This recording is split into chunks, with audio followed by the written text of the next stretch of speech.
Blackballed. Blackballed. Blackballed. Blackballed.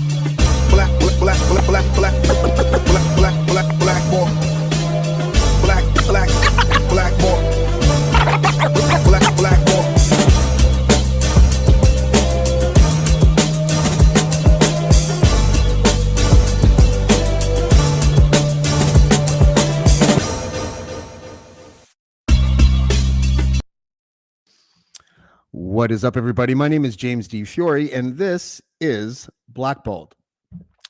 When I go on Twitter in the morning, I often make a stop at this man's Twitter page.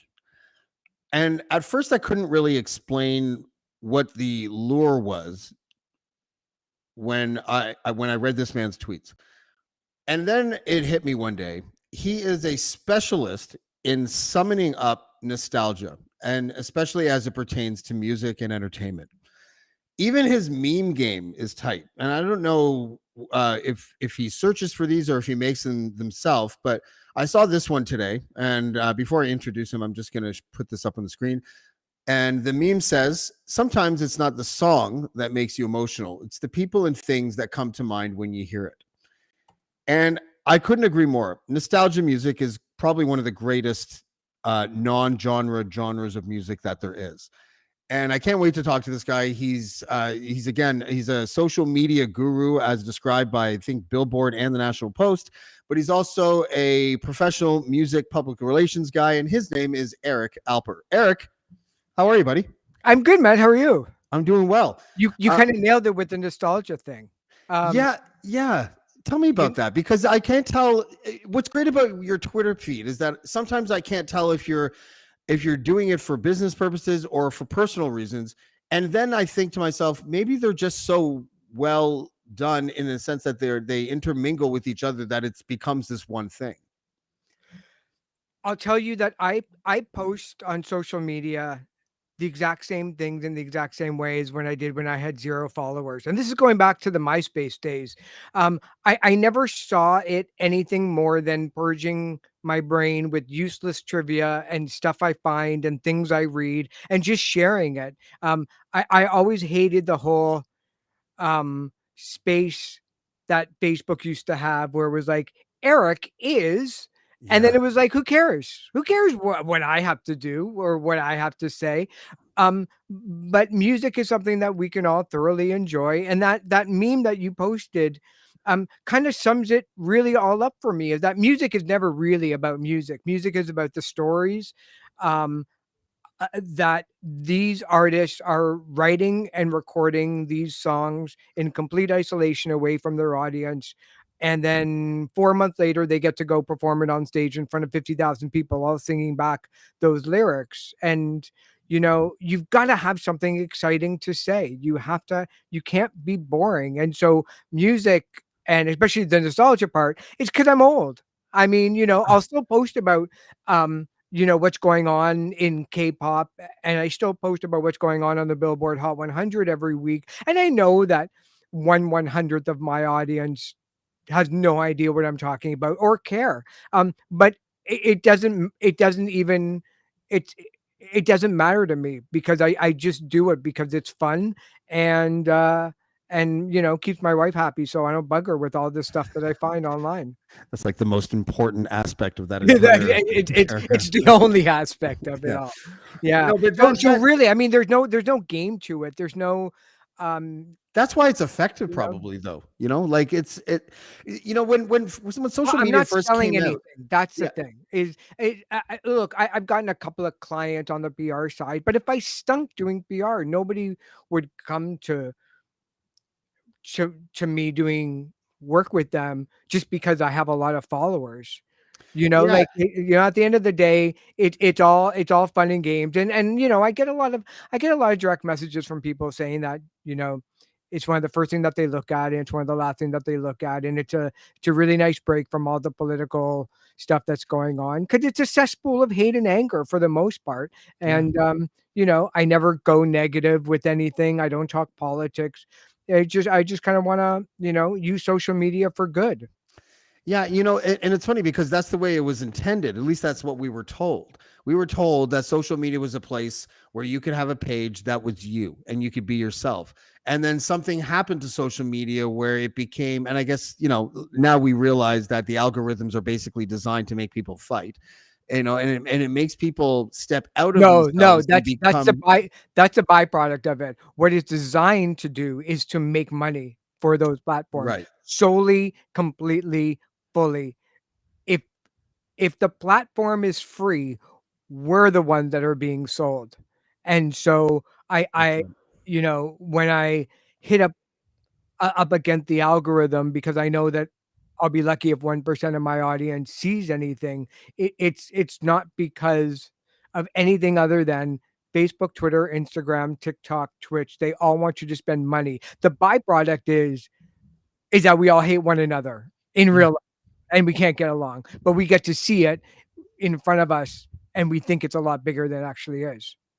Do you think that because I do look at your Twitter page with my morning coffee. I really do. But do you think that the average person even realizes that they're becoming this awful version of themselves online? Do Oh you think that? no. No, eh? No. Do you? Oh, well, I do because I live in this space and I've Yeah. analyzed it to the point where, listen, I used to be one of those dudes that um, I'd crack my knuckles and be like, let's fight. Let's fight about politics. Let's do it. And it wasn't Yeah. because I even planted a flag. I was even in a worse position because I'm a person who's apolitical. I might lean left on certain things. I might lean right on certain things. And so you can't really pin me down with an ideology. And so I would just fight everybody. Right, Mosh pit, right. Mr. Macho Man over here. Yeah. When you look in the beginning of the internet, the one of the great things about it is that you can go on anonymously and post a fake name, and that worked. That worked for a good couple of years until the marketing departments at all of these major corporations realized that there's data to sell, and so they wanted your real name. And the reason why I say no, I don't believe that people even realize that they're fighting or that they're being bought and sold is because I think that if it was if most people knew that, I think that they would all just leave because we all know that social media is incredibly harmful for our mental health and physical health and our marriage and our kids and especially girls, or anybody in the LGBTQIA community or Black Lives Matter or anybody else. You post anything and you're bound to get a lot of hate right back at you. So that's kind of why, and maybe I'm just cynical that way sometimes, is I wouldn't put it past anybody that they think that they truly have a voice, and most people do, but it's a very small segment of the population that are on these social media networks that are having the most impact. Mhm. And it's not necessarily the sheer amount of posts, because I certainly post a lot, more than my fair share than the average person. But I don't. Am I? You know, am I changing anything? I don't know. I know I'm changing my life because there goes an hour and a half every day where I set up all my posts. But you have such a good mind. Like you have a mind of a writer. I can tell that you're a writer. I don't know this for sure, but I feel like you are because the economy of words idea you have gotten down to a T. Like you have struck me sometimes where it's like, what was the and I'm paraphrasing, right? And Yeah. I was gonna honestly clip a whole bunch of your tweets and put them up, but I thought it would be more interesting just to talk about them instead because even though I don't remember the exact wording of this tweet, it Yeah. was something like, "What was the first song you remember crying to after a breakup?" Something like that. Right, It was right. like over a year ago when you tweeted something like that, and I was like, "It's It fucking must have Depeche Mode." affected you a lot because you still remember It, that from all it this was time. it was Depeche Do you Mode. cry a lot, And James? I I don't want to answer that. Yeah. Yeah, me too. Yeah. Well, I mean, listen, I I told this to somebody else on a podcast about how I have actually since my kids were born, and especially my daughter, and it's not like I love her more, but daddies and daughters have a weird like kind of connection or Sure. whatever. Where I was listening to an actor talk on the Actor Studio with that other brilliant host that has the economy of words thing down packed. His Yeah, questions are like 6 words long, and they're the best questions, right? right. And someone was on there talking about how finding your truth when you're trying to do a sad scene, and that they would picture or imagine the most heinous thing sometimes to their family. I can cry in like two. I can't seem to like. And actually, I've never tried to do it in front of people. But if I walked out on my back deck right now and lit a joint and sat there and I could well up with like these gigantic tears in like Sure. 5 seconds because I picture the saddest thing in the world and I can't even like tell you what it is because I might start crying now. But like, would losing a family member or something like that, I Yeah. can bring myself there in no time flat. And so when you tweeted that thing about, I immediately, not only did I remember that it was Somebody by Depeche Mode, and I was getting over, oh, see, I don't remember the girl's name. I remember the song that made me cry. Right. Wendy. Her name was Wendy. You remember where you bought vinyl records, but you don't remember your first download, right? Right. The mind is weird like that. Exactly. And I remembered, Somebody coming on, and it was the live version. Yeah. And I was just like, I From listened to 101? that song over and over and over again for like weeks until I got the Wendy virus out of my system, and then I moved on and cried about another girl 6 months later or something. But your ability to sort of bring us back there, I want to ask you then, where did this come from? Like, you like a Cameron Crowe kind of guy, where you have been able to establish a career based out of like a passion that was with you since you were like 10? Is that Oh, sort yeah. of what we're looking at? Oh, absolutely. I went to go see a movie called American Hot Wax when I was 8 years old. We were up at the cottage, my parents and I and my sister, and they went to go see another film.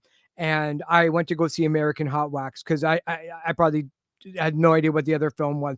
And it told the story of the DJ Alan Freed from Cleveland, who kind of coined the term rock and roll, but he kind of led this whole rock and roll revolution and had the first rock concert in Cleveland, Ohio. And up there, and so it was like a docudrama. I know that movie. Jay Leno was in that movie. Yeah. Jay Leno was in that movie, and Tim McIntyre played Alan Freed.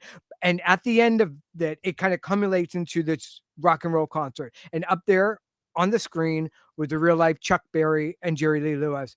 And those were my Star Wars characters. They were the world that hit me squarely in the head. I had no idea what had happened. But I walked out of there thinking, I have no idea what I just saw, but I love it. And the older I get, the more that I can kind of connect it to some of the artists that I work with who saw A Hard Day's Night by the Beatles, or the Beatles on the Ed Sullivan Show, or, going to Woodstock and then changing their lives. It really did. And my grandfather had a bar in Toronto called Grossman's Tavern. And as a kid, I remember going down there, but not hitting me in the way of like, I want to surround myself with music. I just knew that this was a really fun thing. It was a community-based thing. I saw all different ethnic groups and backgrounds and religions and race and just rich people and people that were okay money wise, and I just saw that music was something that brought people together, because that's what Grossman Tavern was. It was Grossman's was awesome. I lived on Spadina Circle for a bunch of years. Okay, perfect. So it, and people I in used Toronto to go down there with a buddy and watch Caution Jam all the time. See, that's probably where you and I first met, because I actually did the BR for Caution Jam back in the day. For those who don't know, Caution Jam is a Grateful Dead tribute band. Yeah, and they're dope. They're so right. Good. Yeah. So when I was 12, I got a subscription to Billboard magazine for my birthday because I wanted it. And it wasn't just about memorizing the charts. I wasn't a geek like that. I wasn't memorizing producers or anything like that, but I was reading the stories behind the songs. I was reading, what does a manager do? Why did this happen? What's going on in like Arkansas that is so different than New York?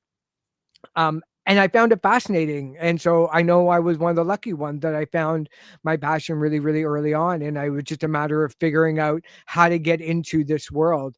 And it was a lot of volunteering, a lot of, working for small independent artists in the beginning of my career, who had no right to have a publicist, but I was cheap enough that they could afford me. And we both made our mistakes really early on and just kind of got a little bit better and a little bit bigger and a little bit better. And here I am. So I found the passion really, really, really early. And I guess it's kind of like I met some people who have had a similar experience when they're watching Star Wars, and then they end up working in science or technology. Or I met somebody who worked at NASA, and it was like their whole dream was because they saw, Neil Armstrong back in '69 walking on the moon. So, those kind of things happen. And I'm glad they did, because I really have no other passions. Like, I love baseball, but like I wasn't going to be a baseball player. Yeah. I'm like, Are you a 5 Toronto feet kid? tall. Born Yeah, and raised? Yeah. yeah, Whereabouts totally. did you grow up? I grew up in the Jane and Finch area, Mhm. um, and then moved to Richmond Hill, where I live now. Went to Mackenzie High School, went to York University. My first day at York. I got into a couple of other schools. I got into Ryerson and McGill and York. And the reason why I chose York is because I had 7 newspapers on campus and 2 radio stations. So I thought, this is it. This is amazing. This is where I can get a whole bunch of free records and just writing about stuff. So, that's where the real part of it. That's where I figured out what a publicist does and what a real manager does, and what, how to set up a show, and all of that stuff was from those York University days. It's interesting talking to someone that actually stuck with it, because I managed DJs in the early 2000s, and I booked events and I threw events, but I never was with anyone long term enough to really understand not the ins and outs of the business, but the ins and outs of what the creative mind goes through when trying to traverse both the art and the business. And that is where it gets tricky for a lot of artists, isn't it? Yeah. And that's why there's a whole industry built around service of the artist. The manager's job is to essentially is to take a look and a listen to what the artist's vision is, and to make it happen. The booking agent is there to see where that artist should be playing at the right time, at the right moment, who the artist should be opening for, and not too soon. But I will tell you though, if you ever sat down with people like a Bruce Springsteen, Coldplay, Elton John, Nickelback, Shania Twain, they know exactly how this business operates. They never leave anything to just their team. It's kind of like the bottom and the middle of the pyramid, where they're all kind of struggling to not only make money to survive, but find the members of their team, the publishers, the booking agency, the record label, the manager.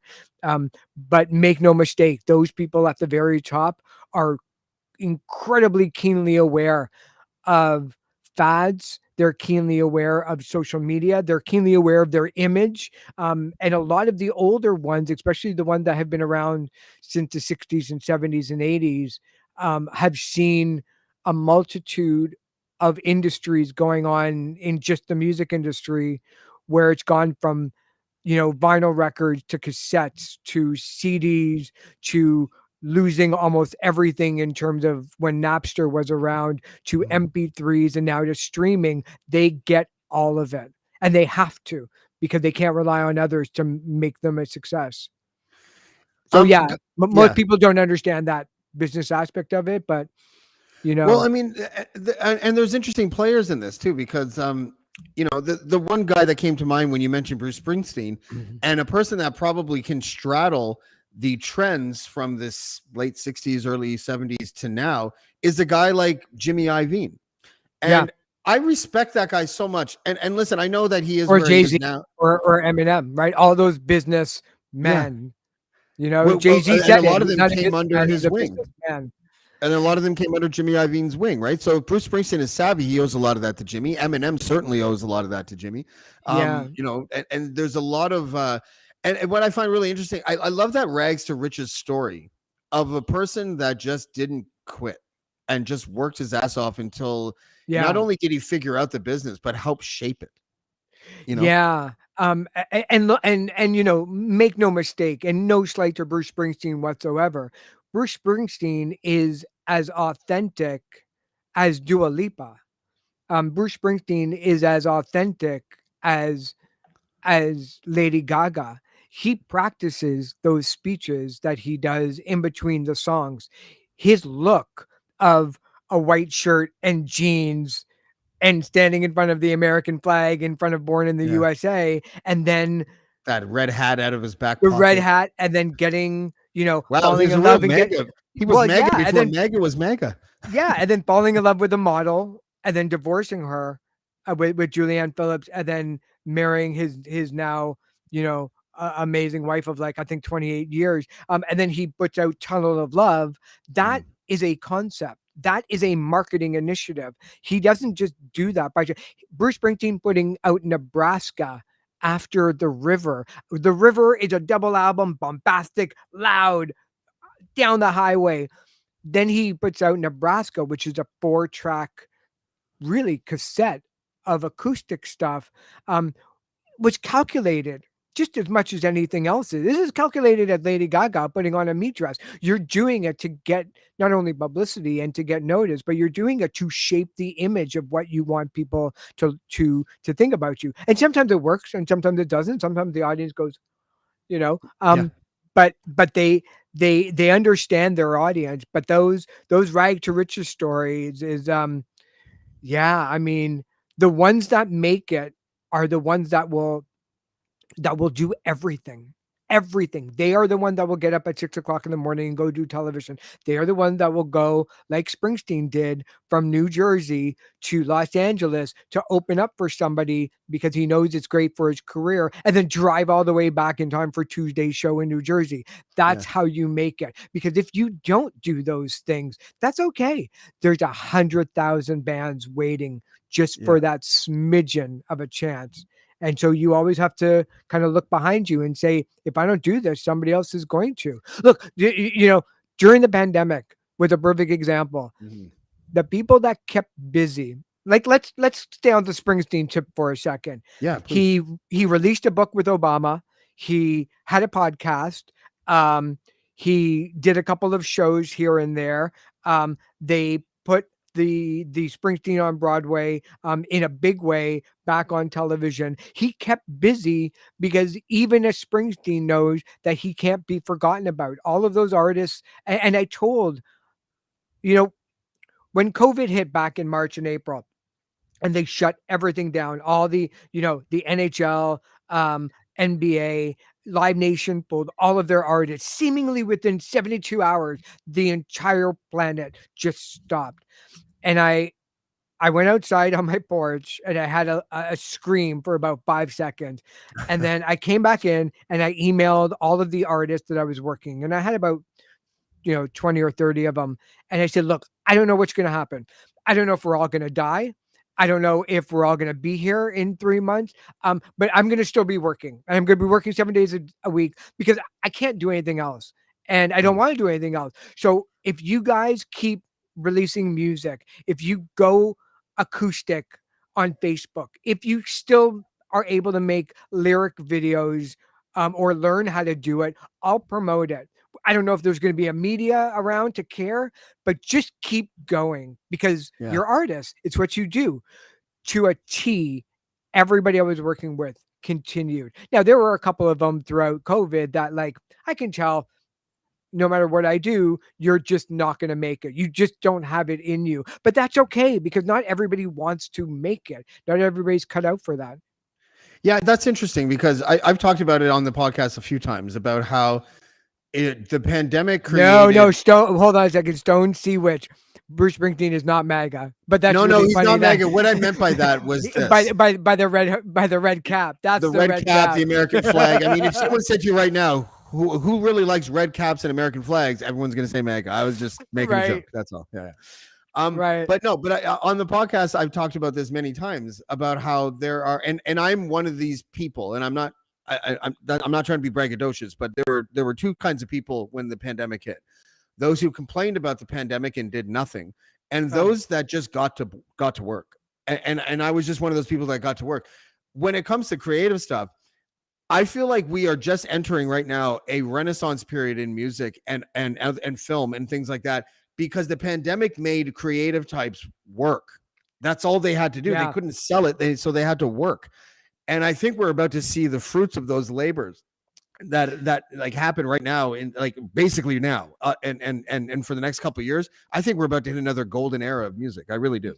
Yeah, I do too. And I think partly because the access to getting your music out there is so much easier than in any other time in music history. If you were a local band from let's say Omaha, Nebraska, you would be lucky if anybody outside of your city would even know who you are. You'd have to do it through word of mouth, or you get in some national press or media if you were lucky enough. But for the most part, everybody was regional. You kind of broke, if you were from New York, you played New York every day for like 4 months. And then if you were good and you kept your band together, or you didn't crack up, if you were a solo artist, then you went to New Jersey. And then if you got great, then you went to Boston. And then you knocked down all of these major cities like bowling pins, and they would Mhm. all fall like dominoes. Now you could be 13 years old, write a song tonight,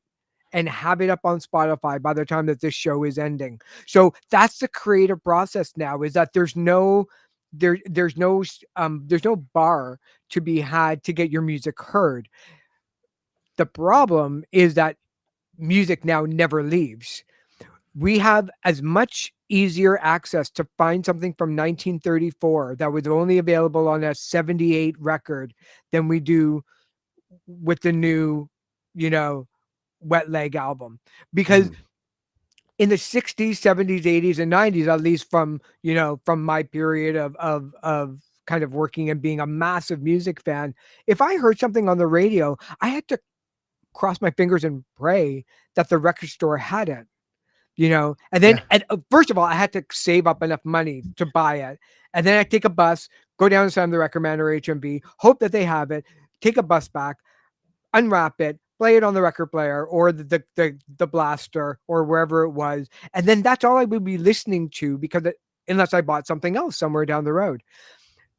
That music from the 50s and 60s and 70s, the reason why a lot of these artists like a Neil Young, a Bruce Springsteen, Bob Dylan, um, all of these classic artists are selling their catalog is not just, I mean, there's a tax loophole that's going to be closing in the next little bit.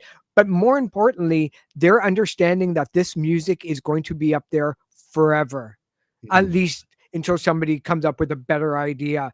Um, and so music is never going away. So if you are a brand new artist, if you're that 13-year-old with the very first song, your competition are the Beatles. Your competition are the Who and Lady Yeah. Gaga and Dua and That's Machine Gun awesome. Kelly, because Yeah. you're all after the same eyes and ears as everybody else. When before, when you and I we were growing up, we kind of only knew what our friends told us or what our radio station had. Or if you bought Rolling Stone or Spin or Q Magazine or Mojo or whatever, that's how you found out about it. Now I can go listen to a radio station in South Africa. Yeah. You know, Well, it's that's funny it's because astounding. when you talked about how yeah, it was sometimes difficult to to purchase and to to access the music that you wanted, dude. I don't know if you were ever into hip hop, but in the Mm. late 80s, early 90s, we had to like send away to New York City, find an independent record store in New York City that was carrying the white label of the Boogie Down Productions album Yeah, somehow, get them to send it to Play to Record, and then yeah. pay the bump fee from Play to Record so that we could go pick it up from Whitby, where I'm from, and then go play it on someone else's fucking turntable because I didn't have one. And I don't and know why I was buying vinyl. and that's why when I post about artists today on Twitter, about new artists that are just on the artist billboard, on the Billboard Artist 100 or the producers, that's why that the older people will just be like, it's not the same. It's Yeah, not the same it's not. because the way that you consumed your music matters. It was fueled by love. It It was was fueled by love Yeah. of the music. Like, I know that sounds really and corny, and but it and the really was. Like, waiting part of it, like, oh, and again, like, in it's high like school. Ralph. It's like Ralph from A Christmas Story, waiting for the Ovaltine secret decoder ring. He was Right. just every day looking in the mailbox, hoping Right, it would come. right. And when you're in high school or university or junior high, um, I kind of went through all the different subcultures of, like, hanging out with the smoking area and the metalheads and Yeah, the pretty people but you found out about music specifically from your peers.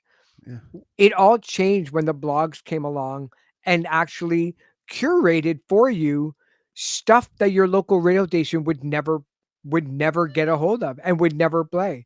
And so the relationship with music changed, where it's become a little bit more disposable because it's so easy to just delete something off of your computer with just a click. It's like it didn't even matter. It didn't even it did it it, it wasn't even there. I never I don't think I've ever thrown out a vinyl record that I ever bought, and I Yeah. don't have a lot of them, but you know, it means something to me. I still have all the books that I kind of read then because the magazines, because it mattered to me, and it kind of pains me to throw out those things. Whereas, Mhm. this generation of music lovers who are 8 to 18 years old are growing up in a world where um, they really don't have to save for a car because there's Uber, there's Airbnbs, for one price a la carte, you can have all the music in the world for one price a la carte. You can have seemingly every movie and every television show that ever existed at your fingertips. So the relationship to everything changes, and that, James, is why I love this industry. That's why I got the subscription to Billboard when I was 12, because it was never about the music. I love Depeche Mode, don't get me wrong. Yeah, yeah. I was more interested to find out why people really do love Depeche Mode. Well, I Why? hated Depeche Yeah. Mode because they made me cry, but I really, really did love them because they made me cry, right? Like But there's but you kind of go further, right? You go down this rabbit hole of like, okay, so you were listening to somebody, the live version. Was it from 101 from that live album? yeah, where Yeah, it was like, yeah, yeah. yeah, yeah, yeah, it With was with that thing. with, with Yeah. the documentary. Okay, so Tenderly, yeah, yeah, the whole thing. oh no. Yeah, Okay, I so know, right? so we see Depeche Mode back then in 1986, 87, 88. Mhm. Um, and then we see them with 20,000 other people at Maple Leaf Gardens or wherever it was. Um, and then you find out that they sold out 75,000 tickets in Arizona at Yeah, at at the Sun Arena. And then you find out through Glastonbury or some something. way in Yeah. Rolling Stone or somebody tells you that they did an in-store in Los Angeles, um, for that era, and they thought maybe 150 people showed up, and 15,000 people showed up, shutting down the downtown core of Los Angeles. I want to know how that happened when they weren't even playing them on the radio up in Toronto, and why not?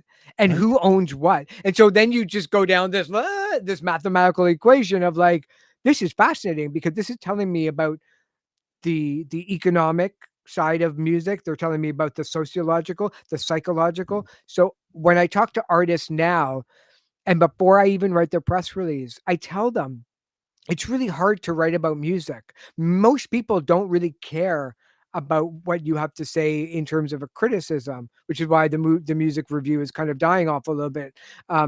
But what they want to know is how it makes them feel, and where you can kind of position this album, and why this music existed. I love the Clash. I love the concept of the Clash more. And if I need to love the concept of the Clash about who they Yeah. are and what they stood for, I have to know what was going on, or I don't have to, but I was fascinated with what else was going on in London, England back in the mid 1970s to make the Clash happen.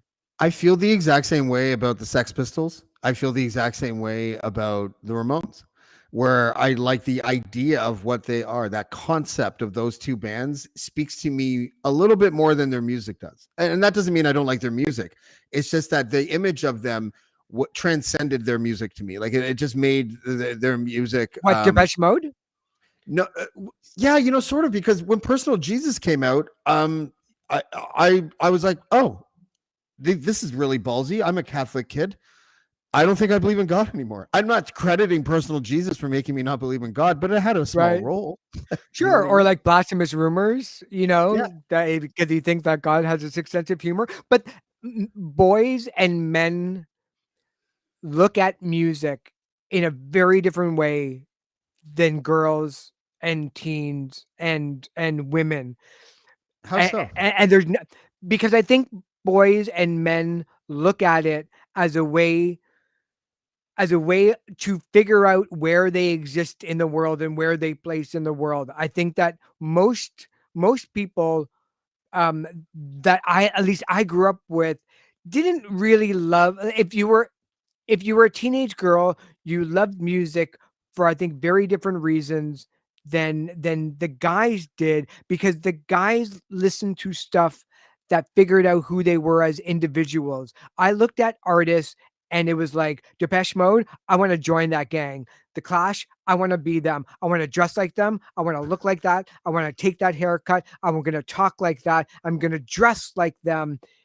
I think with girls, they just saw music as, for so many different reasons. They saw it for fun, they saw it because of the connection, but they never, or love, or, you know, anything like that. But I think guys were just, they saw it as a way to connect with something that they didn't really have, and I'm not sure that that was the same with the with Yeah. girls and No, women. So when I saw Depeche women were Mode, almost in it for the moment then, in a way. Like yeah, music was for the moment for a lot of women. well, And we're it's where pop generalizing, but music comes from. right. Like it's solely designed to be popular, but not Mhm. everything stays popular. But I I I think I tweeted this. I can't remember, but there was something going on. I think I know what it was. It was just around the time that I think Chris Brown was getting into some serious hot water with his physical abuse of Yeah. what he did to Rihanna. And there was a lot of women that came out calling for a ban on Chris Brown on radio stations and so forth. And I think I tweeted out something in the neighborhood of you know once the music industry stops listening to women, it's over. It's over Yeah. because women control the music industry for the most part. They control popular music. They control, who gets deemed cool and sexy, like a Rod Stewart or a Mick Jagger or the Beatles or Machine Gun Kelly. That's They right. It's not the guys that are really doing that. The guys That's have interesting. I've never heard it's anyone put it like that before. That's yeah. really interesting. Yeah. I mean, Because I could be talking out of my ass. So if I am, you can send all emails to Ashley Lindy, who no, I'm only kidding. no, she's our moderator, so I know. she already deals with all of it, anyways. Um, I want to get back Ashley, to we the. love you. Thank you for hanging out. Oh, Ashley's dope. She's awesome. I want to get back to the nostalgia thing just for a moment because and it's kind of it sort of encapsulates a lot of what you've just been saying as well because when I think I was 18, I went out west, lived with my uncle in BC and work in the forest. Let's put it that way. But before I left, the girl that had broken up with me, it's always about a girl with me. The girl that had broken up with me about 6 months prior came over to my house, knew I was going away, wanted to sleep with me, and I said no. Because I didn't want the lingering effect of a heartbreak kind of feeling ruin my trip. And it was the first time I had ever been that guy. And then when I went there, I listened religiously to two albums. One of them was August and Everything After by Yeah, Counting Counting Crows. Crows. And the other one was Just Over This Mountain by Skydiggers. And those two albums were just the only thing I listened to for about 4 months. And I'm telling you, the growth that I went through there was either seriously stunted by this music or seriously enhanced by it. I still don't really know the answer. But needless to say, they were the soundtracks of my life at that time. 15 years later, I'm in the Duke of York in Yorkville area, whatever, St. George and Bloor kind of thing. And I'm sitting at the bar. My buddy was the bartender there. And there's a guy beside me. And my buddy's like, "Oh, do you hear what's on right now?" And I listened, and it was "Pull Me Down" by Skydiggers.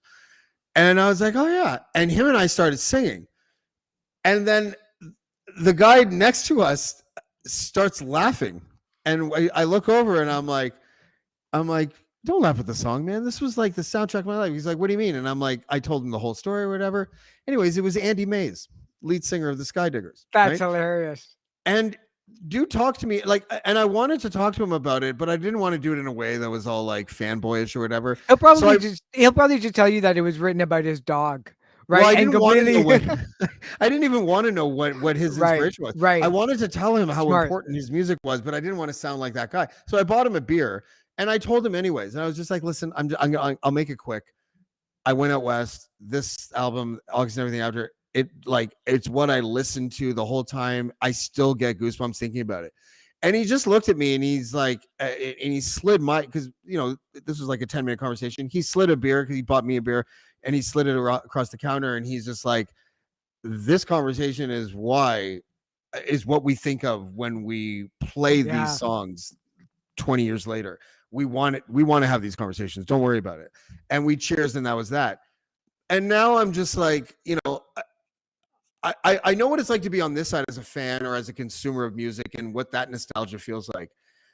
As a person who's been around all of these bands, all of these artists and musicians in one aspect or another, have they ever communicated to you the feeling that they get when someone explains to them the meaning that they experience because of their album? Does that ever happen, or do they take it for granted?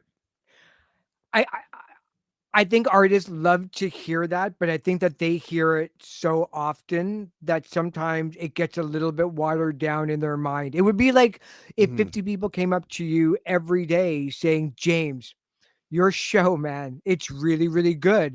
I And would love every that. single day for 20 years, you hear Yeah. that. Around the 15th year, you might be like, thanks, as opposed to, 18th, maybe oh, 18th. right, maybe a little, yeah, for sure. Like we Yeah. would never get tired of hearing it. But about halfway through your life, you're just like that's maybe the thank you just Mhm. becomes like thanks. It's really good to hear because everything just blends in together. However, artists have really bad days just as much as we do, and sometimes when Yeah. they realize that they haven't made any money or that they can't get their master recordings back or that they're just frustrated with the way that the industry is or COVID, they need to be reminded sometimes of why they were doing in the first place. Yes, it was the sex. Yes, it was the drugs. Yes, it was the money. But it was really all about connecting, especially the first time when you realize that somebody actually listened to your song and got it. There's a couple of times a year where I post on Twitter, don't forget to thank a musician today, you know. Yeah. Um, and so you know what? Why don't you do it now at a musician and you just want to say thank you? Um, I get about 10,000, 12,000 responses to that, but it's wild to see pretty much most of the musicians are responding back to these people. I Really? remember there's one that stood out. Somebody wrote something about Peter Frampton and Was it a Simpsons reference? I hope. yeah, no, it was I'm pretty sure it was Peter Frampton or oh, you know who it was? It was Sean Cassidy. Oh, That's a wow. 70s reference. Okay, Yeah. so she told the story that when she was a kid, she bought all the Sean Cassidy albums. She bought all the 16 in Tiger Beat and Team B magazine. And when Sean Cassidy came into concert, her mother wouldn't let her go. And he never came again because then he kind of semi-retired and then he went off to the film and TV world where he's pretty hugely successful at it. So she saw the tweet and she at Sean Cassidy and told the story. And Sean Cassidy responded and said that something in the neighborhood like that's so amazing, like thank you so much. And I knew it was genuine because people don't have to respond back to Twitter. They're like celebrities; they don't have to do anything. But the fact that Sean Cassidy responded, that's why I asked those silly questions on Twitter about music, is because when you add somebody, you're actually kind of revealing not only something about yourself, which is fun to know. I'm not scraping data. I don't really care about anything at the end of the day except for my work and my family. But other than that, it was cool to see people like Cameron Crowe come in the conversation because somebody had at him, or so many artists that day. It was just like watching you know the mention just kind of blow up. But artists artists are really a sensitive bunch. They're very self-conscious. They're very stereotypically not all there sometimes in terms Yeah. of holding it all in and getting their shit done, and they're not perfect. They're far from it. The most of the time, the reason why I found out that they are artists in the first place was because they had no friends. They had Yeah. nobody except for their little their little kind of team and their gang to form a band. Or if you were solo, it was because you didn't know anybody else to play with, or that you were so stubborn and so laser focused that it was impossible to be your friend because you were so focused on creating music. They wrote those songs because they were looking at themselves from the outside in, like they were circling around like an out of body experience. Like Adele is really great at that, is explaining what her feelings are from a and writing the song so that everybody else in the world can understand it. Fleetwood Mac's Rumors, there's Yeah. one for the for all those people on the right hand side talking about Fleetwood Mac. Mhm. You don't have to have gone through a breakup to understand Fleetwood Mac's Rumors, but it helps. Yeah. And they were writing that from within, not even having a clue that 40 million people, 100 million people would go and say, wow, I was so screwed up. I was just as fucked up as you were when you wrote that song. That's why those compliments matter to them, And is that's because they're still, they still crave that. Look, if they didn't crave that attention and going out on stage in front of 55,000 people, they'd stop. But around 8 o'clock, they kind of get that pang of, I want to be loved by the yeah. entire free world, even if it is James at the, you know, at the Duke buying Yeah. somebody a beer. And you know what you were saying before about the timeliness that people have, like the intentionality of releasing music after certain things happen in our society or in our world, and how that can be hit or miss sometimes. When I think of grunge music, or when I think of Nirvana, and I remember being in grade 9 and 10, and being depressed was like a fucking sport back then. Like, it really, like, it was almost like, like I'm always harkening back to The Simpsons, but it's like, the guy turns to the other guy and is like, are you being sarcastic, man? He's like, I don't even know anymore, man. Like, that was basically the tagline of the early 90s, right? Like, Yeah. and so Nirvana came out, and let's be honest, like, I mean, I like their music, I like their albums. They weren't a complex musical aficionado band. They were a very sad version of the Ramones in a lot of ways. There were three people, they were just doing their thing, but it struck a chord because of when it came out. Yeah. And when the pandemic happened and all of those celebrities didn't have anything better to do, and they tried to come out with that Imagine thing, and it fell flat and no one liked it, I was sitting there and I was like, and I sort of want to ask you this question in a way, like, when I saw that, I was like, these are famous people who don't know how to maintain their fame during this pandemic, and they are grossly overestimating how famous they are, how much we want to hear from them right now. And More the latter. More the latter. They didn't yeah, have any idea that at that moment in time, nobody cared what a celebrity had to say, because we weren't all in this together. that's There right. were very wealthy people that had a much better way to get through COVID than 99.9% of the world, which is no different than on a daily basis where we do listen to what they have to say. But COVID was different, you Mhm. know, but they I still feel crave like the that we attention because they couldn't do anything. You take an actor's camera away, who's going to listen to them? Who's going to watch them? Who's going to tell them they're great? Nobody. That's why they did that video. Well, listen, I think music is something that is going to be I think, like I said, I think we're heading into another renaissance age, another golden age of music. But I think that the celebrity itself, just the celebrity, and red carpets, and celebrities sponsoring things, I feel like that's lost its luster in a lot of ways. I don't know if we're gonna go back fully to what it was like pre-pandemic. Like, I don't know, because I don't follow it, but that new Kardashian show, is that gonna be as big as the old one? Because I feel like it's not going to be, and I'm kind of happy about that. I don't know, maybe I'm a the cynic. the red carpet thing is interesting because what COVID has kind of taught us is that there's some very important things in this life that maybe we've neglected: family, friends, animals, food, shelter, clean water, things that we never really kind of had to focus on as a community and as a country and as a planet, not in the same way as when COVID hit.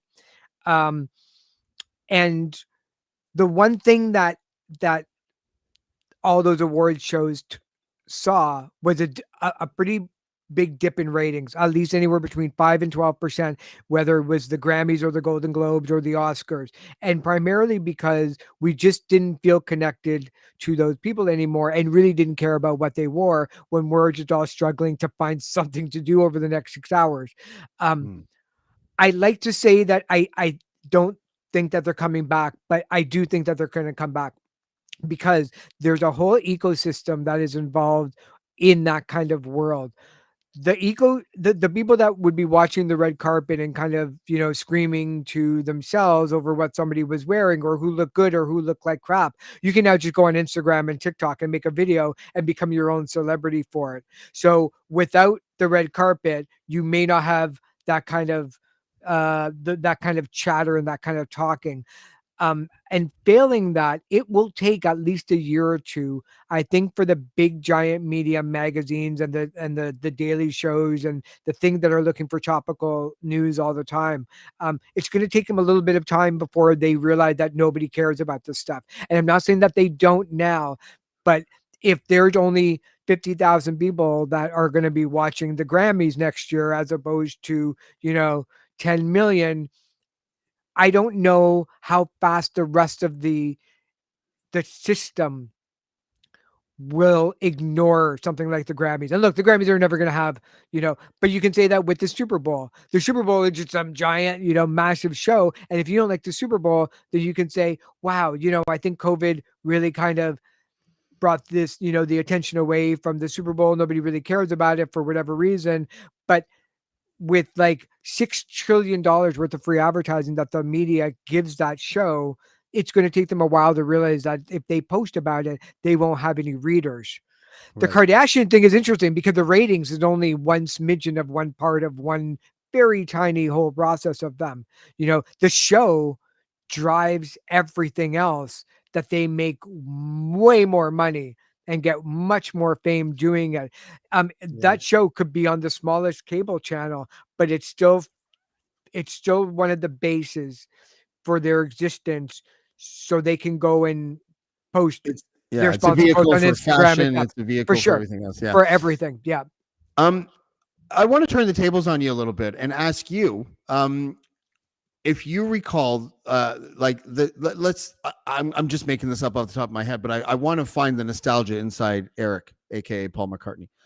Do you have a memory of like slow dancing to a certain song in like grade 8 during your graduation Oh or yeah. something like that?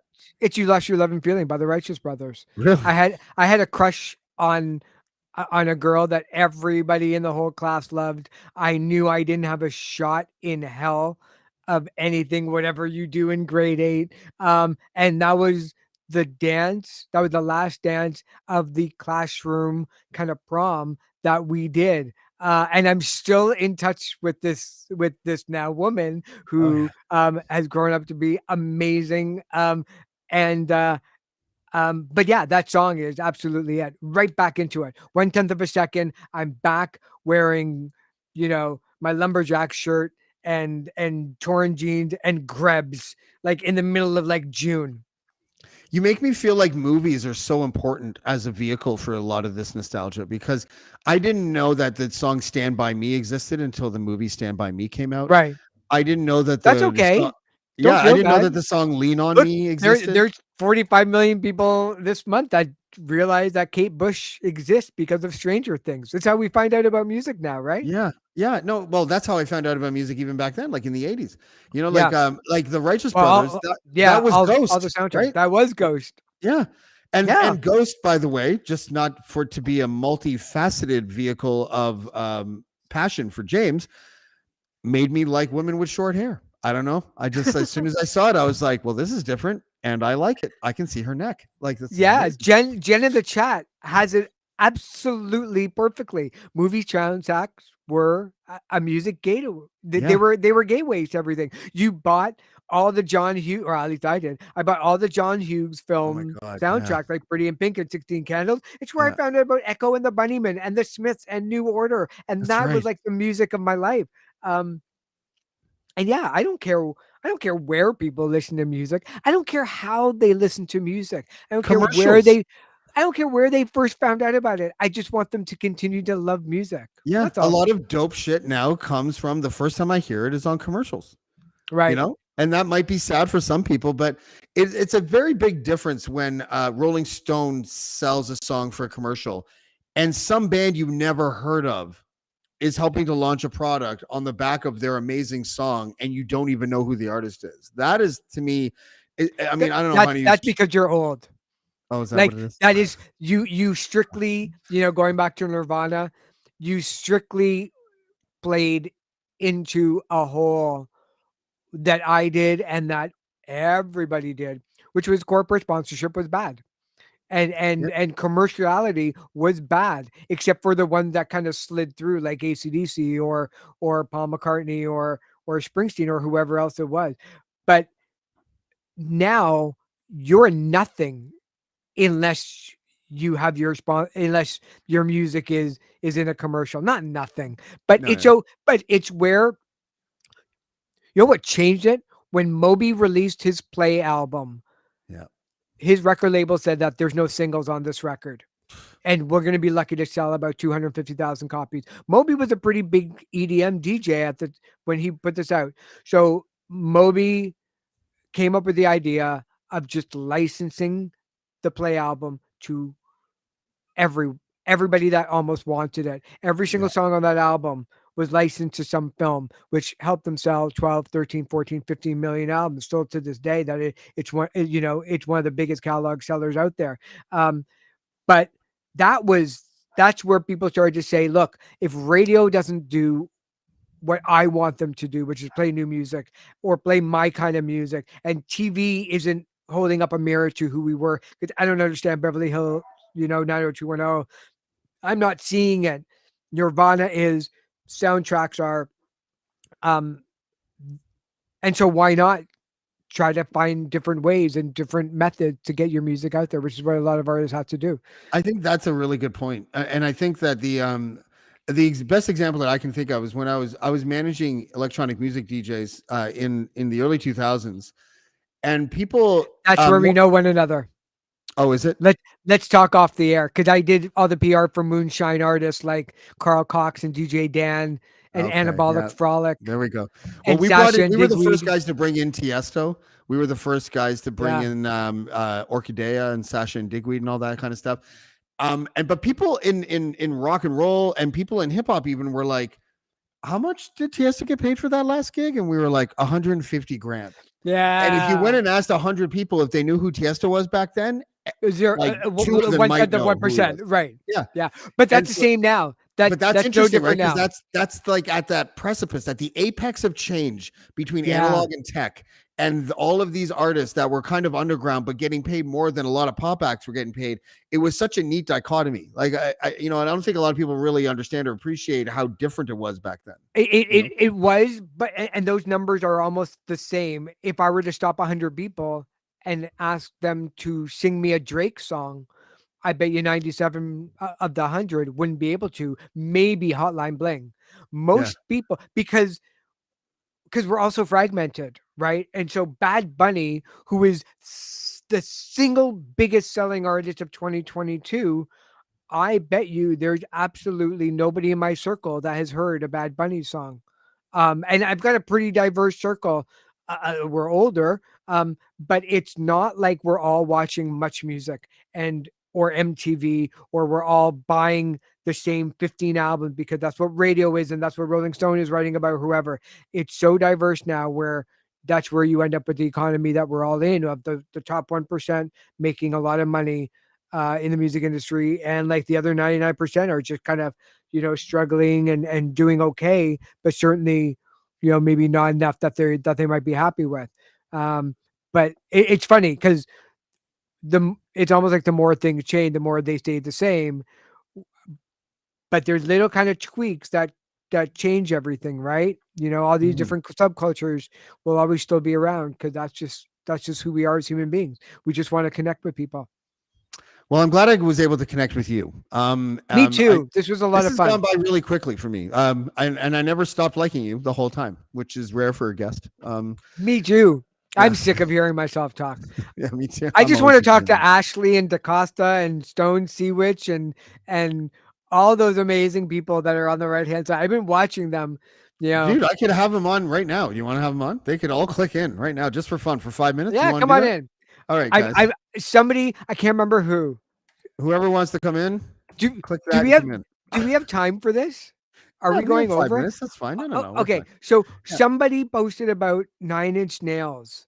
I think that Yes. might have been Jen. Was that Jen that she met him? Somebody click And those links, guys. We want your faces in here. Just do and it. somebody James, I'm in the bath. All the better reason.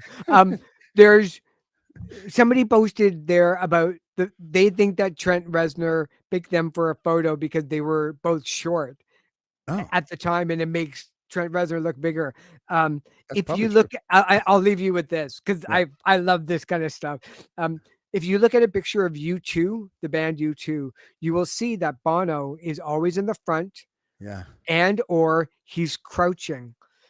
And the way that they position the camera, that he might be 6 feet in front of the Edge and Larry and and the band on a diagonal, so that while he might be standing up straight, he's actually taller than the Edges in photos. Oh, that's hilarious. So Well, I love that kind of stuff. Those are the little kind of details I love about the music industry. yeah. Well, we can't all be like the guy from Tool who just wears his shortness Right, proudly, Maynard. right? Like Yeah, yeah, imposing. Hey, Yeah. listen, man, it was so good to finally meet you. Yeah, it I was have a good to feeling meet you that too. we could be hanging out in real life after all this is done. Thanks to all the Oh, over there's there, someone that's trying to get in. Should we let him say hi? Let's let him say hi. all those people on the Oh, right hand David. side. Thanks for hanging out.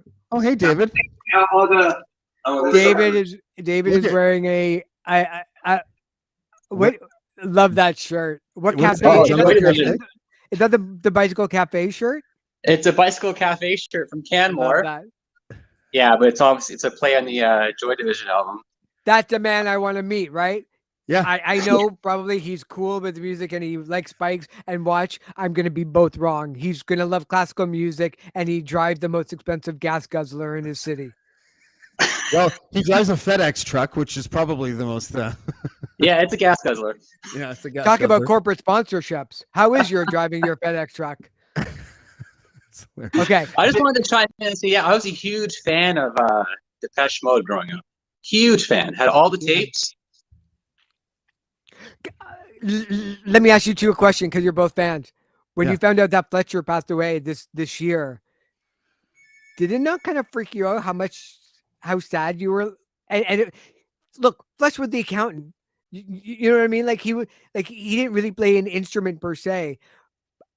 I was kind of devastated for about 3 days. Yeah, And he I was wasn't the shocked too. yeah, he's not the lead singer. He's not, but it was kind of like, oh, this is my people, Yeah, I'm gonna be honest with you. I didn't know he passed away until you just said it. Okay. Yeah. Fletcher passed away. Sorry to break it to you. Listen. They made me cry when I was young, and then now I listen to hip hop. There you go. I don't keep up with the music news. Listen, Eric, this is your realm. I'm sorry. I feel like I've ruined the interview now because I didn't know that. No, Fletcher don't worry passed about away. it. David, whereabouts are you now? I'm in Toronto. Are you? Okay, cool. Yes. Well, thanks for hanging out on Blackballed. Yeah, it was a great show. It was really enjoyable listening to you guys, and then talking about seeking out music and how great that was. The experience, the adventure of going downtown to find that record. To bring it home. Yeah. And when you were a Depeche Mode fan, you went broke. Oh Like- yeah. I spent Like a lot here's of money. another 12-inch. $23 Here's for another cassettes. remix. Here's another What? box set. Why was Yeah. it $23 for a cassette for Depeche Mode? Is it import prices? Is that what? Is that the only reason? I don't know. Yeah, you know what? I remember because it was late, I guess early 90s. I wanted to get all the early stuff in the early 80s, like construction time again. And it was really hard to find those tapes. I had to send away for them. But yeah, And they like were you said, $30 probably. Yeah. yeah. But when you got those, you listened to them. You knew James- every song. You listened to every song through. You knew every hiss, every crackle on that tape. You know what I mean? Mhm. Yeah. Did you ever go to the clubs during that time? Like, are you from Toronto? Well, I'm just from originally I grew up outside of Toronto. Okay. I don't know if this is gonna happen to both of you, but I'll tell you to do some. If you haven't, and then I'll go. On Spotify or whatever your music of choice is, all the remixes for Depeche Mode are on there. Oh wow. Everything from there's hundreds and hundreds and hundreds of official remixes, because when Depeche Mode put out "People Are People" on CD or on cassette, they filled up the time with like 7 different other remixes of it. Go listen, and it will put Yeah. you right back into when you were 17. Oh, Certain that's- remixes are like New Order is like that for me. Like the long version of Shell Shock, that's Club Z for me in Toronto. That's the Twilight Zone in Toronto. Right back into it. So hopefully, hopefully we turn a couple of people that go listen and to their records or listen- vinyl or cassette or whatever they want. I will, Eric. Thank you, man. I feel like I could talk to you for hours. Thank you for your time, and we'll see each other on Twitter. Oh, and by the way, I don't mind telling you that if you retweet this broadcast, a lot more people will watch it. I don't know why people get all fucked up about asking guests to retweet shit. No, you have to ask. No, you have to ask. There's whole articles about this. Nothing shit. Like, happens should you if you really don't ask? ask. Is it proper etiquette? I'm like, what? Of course it Exactly. is. All right. Yeah.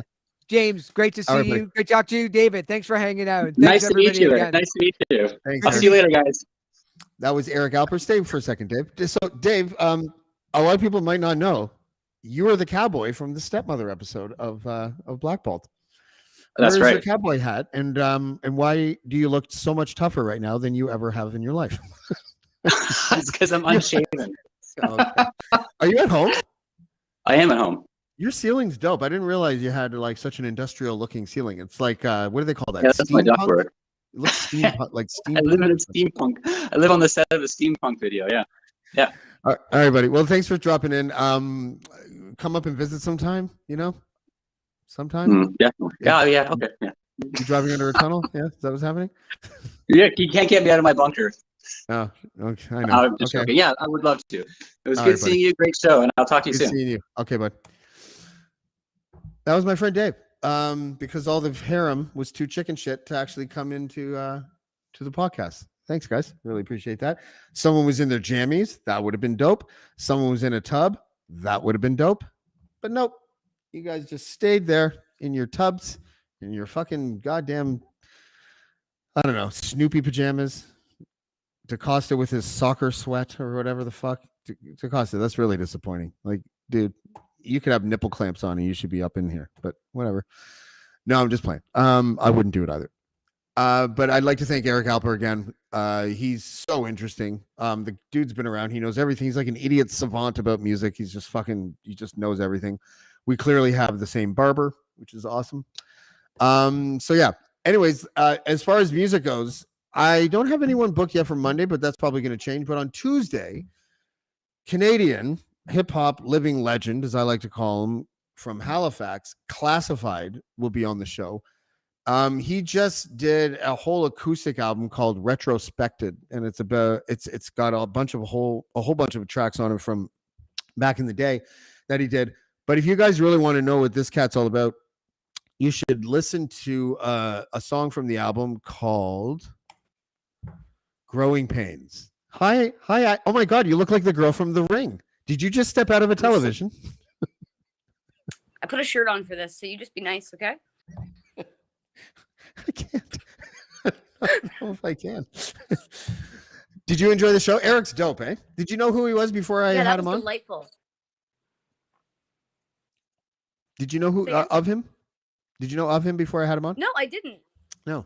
And excellent taste in music. Yeah, he's a Yeah. genius. And he's so good at what he does. He's a great follow too. That Eric Alper is his Twitter. He's great. I love. You can go now. Yeah, I think I'm gonna have. Okay. It was good. Well, you don't look really happy to be here. You're like, oh fuck, I'll just fucking do it so he'll shut up. And now I'm just like, Well, I'll shut up. you said the harem, and I was like, you know what? One of us should represent. So, Right? got myself out of the tub for you, bud. Plus, you have a big night ahead of you. It's only 5:10 in Edmonton, and you got to keep on making sure that your man is still with us because apparently he's already had a 2-4 by noon. I have to wake up by about 20 after 5 tomorrow morning Oh, wow. because I figured if I'm gonna be all I might as well pick up some overtime and kill some time. Yeah, he's gonna have to die on his own time. You have a lot of work to do. Yeah. Like if he calls, I might not be available. So Army Chris has some medical training. Do you have an ally there that's Thank- like? Do you have an ally there that will keep an eye? Is Lachlan like your go-to? Because Lachlan seems like he can hold his liquor. You don't have an ally, eh? Okay. No. Well, No, I don't. what? I'm just I trust. okay. Well, good luck. All right. Right. I might be a widow soon. We'll see how it goes. Either way, I'm open. I wish him the best. Yeah. Well, if you're a widow, I'm sure there's someone in the harem that could take his place. Rhea, Already. I don't know what your name is to this day. Rhiannon. Yeah, Rhiannon. she's been making eyes. Yeah, so I think Jen's mine. If she becomes a widow, then I'm taking Jen. So we'll have to figure it out. We'll put names in a hat. okay. Oh, that would be fair. Because I would hate to actually have to choose. Yeah, I know. I don't want anyone to die. So, Yeah, either do okay. I. All right. No names in everybody. Okay, Have guys. a great night. Thank you for dropping by, Ashley. You're a trooper. I really appreciate it. I'm sorry that I made you crawl out of the TV for this. You're You an look asshole. like the girl from Thank The you, Ring buddy. when your hair was all in front of your face. Sorry. See? Like I'm about to get killed and crash into a bookshelf. Okay. Night, Goodbye, friend. Ashley. That's it for me, everybody. I'm sorry I dragged it on a little bit so long, and I'm still going to remove her like that. Okay, so yeah, Classified on Tuesday, Karima on Thursday. Going to fill in the blanks somehow between now and then. Thank you, everybody, for joining, and we'll see you next time on Blackballed. Blackballed. Blackballed. Blackballed. Blackballed. Blackballed.